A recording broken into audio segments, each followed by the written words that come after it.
ನಮಸ್ಕಾರ ಗೆಳೆಯರಿ, stock market Kannada ಚಾನಲ್ಗೆ ಸ್ವಾಗತ ಸುಸ್ವಾಗತ.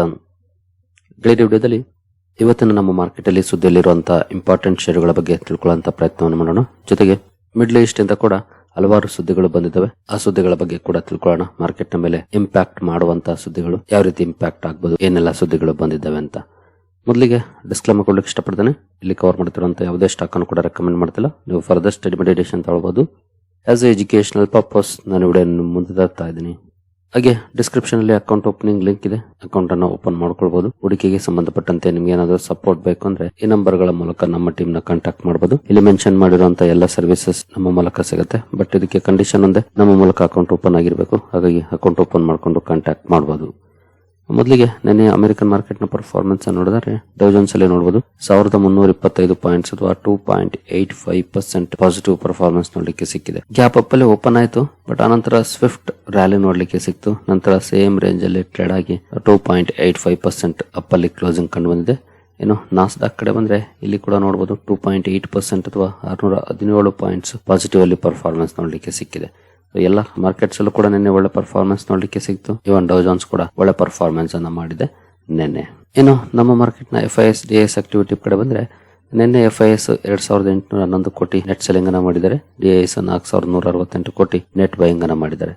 ಇತ್ತೀಚೆಗೆ ಭರ್ಜರಿಯಾಗಿ ಸೆಲ್ ಮಾಡ್ತಿದ್ರು, ಅದಕ್ಕೆ ಕಂಪೇರ್ ಮಾಡಿದ್ರೆ ಸ್ವಲ್ಪ ಕಡಿಮೆ ಇದೆ ಅಂತ ಹೇಳ್ಬೋದು. ನೋಡೋದು 8600, 8100, 9900 ಈ ರೀತಿ ಸೆಲ್ ಮಾಡ್ತಿದ್ದರು. ನಿನ್ನೆ ಸ್ವಲ್ಪ ಕಡಿಮೆ ಪ್ರಮಾಣದಲ್ಲಿ ಸೆಲ್ ಮಾಡಿದ್ದಾರೆ. 2800 ಕೋಟಿ ಮೊತ್ತದ ಷೇರುಗಳನ್ನ ಸೆಲ್ ಮಾಡಿದ್ದಾರೆ ಇವರು. ಇನ್ನು ಇರಾನ್ ಇಂದ ಕೆಲವೊಂದು ಸುದ್ದಿಗಳು ಬರ್ತಾ ಇದಾವೆ. ನೋಡಬಹುದು, Hormuz closed again after ceasefire violations reported. Iran mulls exit from ceasefire. ಅಂದ್ರೆ ಸ್ಟ್ರೈಟ್ ಆಫ್ ಹೊರ್ಮುಜ್ ಅನ್ನ ನಾವು ಮತ್ತೆ ಕ್ಲೋಸ್ ಮಾಡಬೇಕಾಗುತ್ತೆ ಅನ್ನುವಂತ ಧಮಕಿಯನ್ನ ಕೊಡ್ತಾ ಇದೆ ಇರಾನ್. ಇಲ್ಲಿ ನೋಡಬಹುದು, Iran threatens to pull out of Islamabad talks if Israel continues with Lebanon strikes. Lebanon ಮೇಲೆ ಏನಾದ್ರೂ ನೀವು ಅಟ್ಯಾಕ್ ಮಾಡ್ತಾ ಹೋದ್ರೆ, ಅಂದ್ರೆ ಇಸ್ರೇಲ್ ಅಟ್ಯಾಕ್ ಮಾಡ್ತಾ ಇದೆ, ಇರಾನ್ ಮೇಲಿನ ಅಟ್ಯಾಕ್ ಸೀಸ್ ಫೈರ್ ಅಂತ ಹೇಳ್ತಿದೆ ಇಸ್ರೇಲ್. ಹಾಗಾಗಿ ಇರಾನ್ ಮೇಲೆ ಏನ್ ಅಟ್ಯಾಕ್ ಮಾಡ್ತಿದೆ ಇಸ್ರೇಲ್, ಅದನ್ನು ಎಲ್ಲ ಈಗ ಲೆಬನಾನ್ ಮೇಲೆ ಡೈವರ್ಟ್ ಮಾಡಿದೆ ಹಿಜ್ಬುಲ್ಲಾಗಳ ಮೇಲೆ. ಯಾವಾಗ ಅಲ್ಲಿ ಡಬಲ್ ಆಯ್ತು ಅಟ್ಯಾಕ್, ಇರಾನ್ ಇಸ್ಲಾಮಾಬಾದ್ ಮಾತುಕತೆಗಳೇನಿದೆ ಅಲ್ಲಿಂದ ನಾವು ಆಚೆ ಹೋಗ್ಬೇಕಾಗುತ್ತೆ ಅಂತ ಧಮಕಿ ಕೊಡ್ತಿದೆ. ಜೊತೆಗೆ ಸ್ಟ್ರೈಟ್ ಆಫ್ ಹೊರ್ಮುಜ್ ಅನ್ನ ಮತ್ತೆ ಕ್ಲೋಸ್ ಮಾಡೋ ಮಾತಾಡ್ತಾ ಇದೆ. ಇದೊಂದು ಮಾರ್ಕೆಟ್ ಗೆ ಕನ್ಸರ್ನಿಂಗ್ ಪಾಯಿಂಟ್ ಅನ್ನೋ ತರ ಕಾಣ್ತಾ ಇದೆ ಇವತ್ತು ಅಂತಾನೆ ಹೇಳ್ಬೋದು. ಯಾಕೆಂದ್ರೆ ನಿನ್ನೆ ಅಂತೂ ಸೀಸ್ ಫೈರ್ ಆಗುತ್ತೆ ಅಂತ ಒಳ್ಳೆ ರ್ಯಾಲಿ ನೋಡ್ಲಿಕ್ಕೆ ಸಿಕ್ತು. ಈಗ ಮತ್ತೆ ಸೀಸ್ ಫೈರ್ ಅನ್ಸರ್ಟನಿಟೀಸ್ ಅಂದ್ರೆ ಅಬ್ವಿಯಸ್ಲಿ ಮಾರ್ಕೆಟ್ ದಿಕ್ಕುಗೆಡೋದ್ರಲ್ಲಿ ಡೌಟೇ ಇರೋದಿಲ್ಲ. ಸದ್ಯದ ಮಟ್ಟಿಗೆ ಧಮಕಿಗಳು ನೋಡ್ಲಿಕ್ಕೆ ಸಿಗ್ತಿದೆ, ಬಟ್ ನೋಡೋಣ.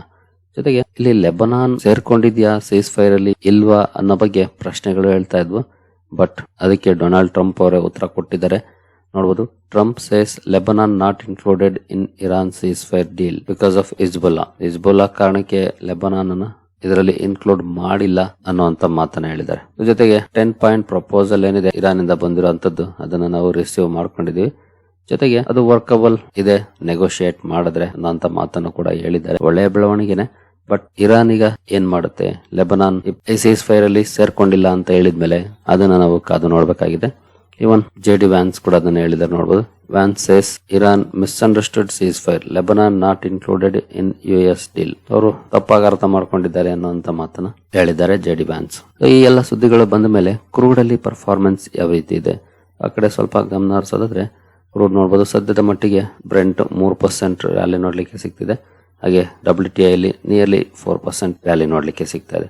ಈ ರೀತಿ ಪರ್ಫಾರ್ಮೆನ್ಸ್ ಬರ್ತಾ ಇದೆ. ನೋಡೋಣ ಸಂಜೆ ಅಷ್ಟರಲ್ಲಿ ಏನಾದರೂ ಬದಲಾವಣೆ ಆಗುತ್ತಾ ಅಥವಾ ಈ ರ್ಯಾಲಿ ಇನ್ನೂ ಜಾಸ್ತಿ ಆಗುತ್ತಾ ಅಂತ. ಇನ್ನು ಇಂಡಿವಿಜುವಲ್ ಸ್ಟಾಕ್ ಗಳ ಕಡೆ ನಾವು ಬರೋದಾದ್ರೆ, ಇನ್ನೋವಿಷನ್ ಲಿಮಿಟೆಡ್ ಇವತ್ತು ಫೋಕಸ್ ಅಲ್ಲಿ ಇರುತ್ತೆ. ಕಾರಣ ಕಂಪನಿಗೆ NHAI ಇಂದ 99 ಕೋಟಿ ಆರ್ಡರ್ ಸಿಕ್ಕಿದೆ. ನ್ಯಾಷನಲ್ ಹೈವೇ ಅಥಾರಿಟಿ ಆಫ್ ಇಂಡಿಯಾದಿಂದ ಸಿಕ್ಕಿರುವಂತಹ ಆರ್ಡರ್ ಇದು. ಈ ಸುದ್ದಿ ಕಾರಣಕ್ಕೆ ಸ್ಟಾಕ್ ಫೋಕಸ್ ಅಲ್ಲಿ ಇರುತ್ತೆ. ಇನ್ನೋವಿಷನ್ ಲಿಮಿಟೆಡ್ ಅನ್ನು ವಾಚ್ ಮಾಡಬಹುದು ಯಾವ ರೀತಿ ಇರುತ್ತೆ ಮಾರ್ಕೆಟ್ ಅಲ್ಲಿ ರಿಯಾಕ್ಷನ್ ಸ್ಟಾಕ್ ಅಲ್ಲಿ ಅಂತ. ನಂತರ ಬಾಷ್ ಲಿಮಿಟೆಡ್ ಕೂಡ ಸುದ್ದಿಯಲ್ಲಿರುತ್ತೆ. ಕಾರಣ company Bosch chassis system in India ಕಂಪನಿಯನ್ನ ಅಕ್ವೈರ್ ಮಾಡುವಂತ ನಿರ್ಧಾರವನ್ನ ಮಾಡಿದೆ 9069 ಕೋಟಿಗೆ. As of now Robert Bosch ಅವರು ಸ್ಟೇಕ್ ಅನ್ನು ಹೊಂದಿದ್ದಾರೆ. ಅವರ ಹತ್ರದಿಂದ ಅಷ್ಟು ಸ್ಟೇಕ್ ಅನ್ನ ತಗೊಂಡು ಓಲಿ ಒನ್ ಸಬ್ಸಿಡಿಯರಿ ಮಾಡ್ಕೊಳ್ಳಕ್ಕೆ ಹೊರಟಿದೆ. ಈ ಸುದ್ದಿ ಕಾರಣಕ್ಕೆ ಬಾಷ್ ಲಿಮಿಟೆಡ್ ಫೋಕಸ್ ಅಲ್ಲಿರುತ್ತೆ. ಸ್ಟಾಕ್ ಅನ್ನು ವಾಚ್ ಮಾಡಬಹುದು ಯಾವ ರೀತಿ ಇರುತ್ತೆ ರಿಯಾಕ್ಷನ್ ಬಾಷ್ ಲಿಮಿಟೆಡ್ ಅಲ್ಲಿ ಈ ಸುದ್ದಿ ಕಾರಣಕ್ಕೆ ಅಂತ. ನಂತರ ಲುಪಿನ್ ಲಿಮಿಟೆಡ್ ಕೂಡ ಸುದ್ದಿಯಲ್ಲಿರುತ್ತೆ. ಕಾರಣ ಕಂಪನಿಗೆ USFDA ಅಪ್ರೂವಲ್ ಸಿಕ್ಕಿದೆ. ನೋಡಬಹುದು, Lupin shares in focus as USFDA approves 2 drugs for US market. 2 ಔಷಧಿಗಳಿಗೆ ಅಮೆರಿಕನ್ ಮಾರ್ಕೆಟ್ ಅಲ್ಲಿ ಮಾರಾಟ ಮಾಡಲಿಕ್ಕೆ USFDA ಅಪ್ರೂವಲ್ ಅನ್ನು ಕೊಟ್ಟಿದೆ. ಈ ಸುದ್ದಿ ಕಾರಣಕ್ಕೆ ಸ್ಟಾಕ್ ಫೋಕಸ್ ಅಲ್ಲಿ ಇರುತ್ತೆ. ಲೋಪನ್ ಅನ್ನ ವಾಚ್ ಮಾಡಬಹುದು ಯಾವ ರೀತಿ ಇರುತ್ತೆ ಮಾರ್ಕೆಟ್ ರಿಯಾಕ್ಷನ್ ಸ್ಟಾಕ್ ಅಲ್ಲಿ ಅಂತ. ನಂತರ NTPC ಲಿಮಿಟೆಡ್ ಕೂಡ ಸುದ್ದಿಯಲ್ಲಿರುತ್ತೆ. ಕಾರಣ ಕಂಪನಿ UK ಕಂಪನಿ ಜೊತೆ ಒಪ್ಪಂದವನ್ನ ಮಾಡ್ಕೊಂಡಿದೆ. ಇದು ನಿನ್ನೆ ಸುದ್ದಿ ಆಕ್ಚುಲಿ. ಈಗ ಇನ್ನೊಂದು ಸುದ್ದಿ ಬಂದಿದೆ, ಫ್ರಾನ್ಸ್ ಜೊತೆ ಕೂಡ ಒಪ್ಪಂದವನ್ನ ಮಾಡ್ಕೊಂಡಿದೆ. ಫ್ರಾನ್ಸ್ ನ ಕಂಪನಿ ಜೊತೆ ಭಾರತದಲ್ಲಿ ನ್ಯೂಕ್ಲಿಯರ್ ಪವರ್ ಪ್ರಾಜೆಕ್ಟ್ಸ್ ನ ಜಾಯಿಂಟ್ಲಿ ಸೆಟಪ್ ಮಾಡೋದಕ್ಕೆ. ಈ ಸುದ್ದಿ ಕಾರಣಕ್ಕೆ NTPC ಲಿಮಿಟೆಡ್ ಕೂಡ ಫೋಕಸ್ ಅಲ್ಲಿ ಇರುತ್ತೆ. ಈ ಸ್ಟಾಕ್ ಅನ್ನು ಸಹ ವಾಚ್ ಮಾಡಬಹುದು ಯಾವ ರೀತಿ ಇರುತ್ತೆ ಸ್ಟಾಕ್ ಅಲ್ಲಿ ರಿಯಾಕ್ಷನ್ ಅಂತ. ನಂತರ JSW ಡ್ಯೂಲಕ್ಸ್, ಮುಂಚೆ ಅಕ್ಸೋನೊಬೆಲ್ ಇಂಡಿಯಾ ಅಂತ ಇತ್ತು ನೋಡಬಹುದು. ಇಲ್ಲಿ ಅಕ್ಸೋನೊಬೆಲ್ ಇಂಡಿಯಾ ಅಂತ ಇದ್ದಂತ ಸ್ಟಾಕ್ ನ ರೀನೇಮ್ ಮಾಡಿದ್ದಾರೆ. ನಿಮಗೆ ಗೊತ್ತಿರಬಹುದು JSW ಹಿಂದೆ ಇದನ್ನ ಅಕ್ವೈರ್ ಮಾಡಿತ್ತು. ಈಗ ಇದನ್ನ ರೀನೇಮ್ ಮಾಡಿದ್ದಾರೆ ಅಫಿಷಿಯಲ್ ಆಗಿ JSW ಡ್ಯೂಲಕ್ಸ್ ಲಿಮಿಟೆಡ್ ಅಂತ. ಈ ಒಂದು ರೀನೇಮಿಂಗ್ ಕಾರಣಕ್ಕೆ ಸ್ಟಾಕ್ ಫೋಕಸ್ ಇರುತ್ತೆ. ಇದನ್ನು ಸಹ ವಾಚ್ ಮಾಡಬಹುದು. ಸ್ಟಾಕ್ ಅಲ್ಲಿ ರಿಯಾಕ್ಷನ್ ಬರುತ್ತೆ ಅಂತ ಏನಲ್ಲ, ಬಟ್ ಸ್ಟಿಲ್ ವಾಚ್ ಮಾಡಬಹುದು ಯಾವ ರೀತಿ ಇರುತ್ತೆ ಪರ್ಫಾರ್ಮೆನ್ಸ್ ಇವತ್ತು ಅಂತ. ನಂತರ KIC ಇಂಟರ್ನ್ಯಾಷನಲ್ ಕೂಡ ಸುದ್ದಿಲಿರುತ್ತೆ. ಕಾರಣ ನೋಡಬಹುದು, 2518 ಕೋಟಿ ಆರ್ಡರ್ ಕಂಪನಿಗೆ ಸಿಕ್ಕಿದೆ. ಇದು ಟ್ರಾನ್ಸ್ಮಿಷನ್ ಅಂಡ್ ಡಿಸ್ಟ್ರಿಬ್ಯೂಷನ್ ಗೆ ಸಂಬಂಧಪಟ್ಟಂತ ಆರ್ಡರ್ KIC ಗೆ ಸಿಕ್ಕಿರುವಂತದ್ದು. ಈ ಆರ್ಡರ್ ಕಾರಣಕ್ಕೆ ಸ್ಟಾಕ್ ಫೋಕಸ್ ಅಲ್ಲಿ ಇರುತ್ತೆ. ಒಳ್ಳೆ ಆರ್ಡರ್ ಅಂತ ಹೇಳ್ಬೋದು, ಯಾಕಂದ್ರೆ ಸಣ್ಣ ಅಮೌಂಟ್ ಅಲ್ಲ. 2518 ಕೋಟಿ ಆರ್ಡರ್. ಸ್ಟಾಕ್ ಅನ್ನ ವಾಚ್ ಮಾಡಬಹುದು KIC ಇಂಟರ್ನ್ಯಾಷನಲ್ ಅಲ್ಲಿ ಇವತ್ತು ಯಾವ ರೀತಿ ಪರ್ಫಾರ್ಮೆನ್ಸ್ ಬರುತ್ತೆ ಅಂತ. ನಂತರ ರೈಟ್ಸ್ ಲಿಮಿಟೆಡ್ ಕೂಡ ಸುದ್ದಿಯಲ್ಲಿರುತ್ತೆ. ಕಾರಣ ಕಂಪನಿಗೆ 4 ಹಿಂದೆ 80 ಕೋಟಿ ಆರ್ಡರ್ ಸಿಕ್ಕಿತ್ತು ನ್ಯಾಷನಲ್ ಅಲ್ಯೂಮಿನಿಯಂ ಕಾರ್ಪೊರೇಷನ್ ಇಂದ. ಈಗ ಆ ಆರ್ಡರ್ ಅನ್ನ 119 ಕೋಟಿಗೆ ಜಾಸ್ತಿ ಮಾಡಿದೆ ಕಂಪನಿ. ಮುಂಚೆ 80 ಕೋಟಿ ಇತ್ತು, ಅದನ್ನ 119 ಕೋಟಿಗೆ ಹೆಚ್ಚು ಮಾಡಿದೆ. ಈ ಸದ್ಯ ಕಾರಣಕ್ಕೆ ಸ್ಟಾಕ್ ಫೋಕಸ್ ಅಲ್ಲಿರುತ್ತೆ. ರೈಟ್ಸ್ ಲಿಮಿಟೆಡ್ ಅನ್ನು ಕೂಡ ವಾಚ್ ಮಾಡಬಹುದು ಯಾವ ರೀತಿ ಇರುತ್ತೆ ಪರ್ಫಾರ್ಮೆನ್ಸ್ ಅಂತ.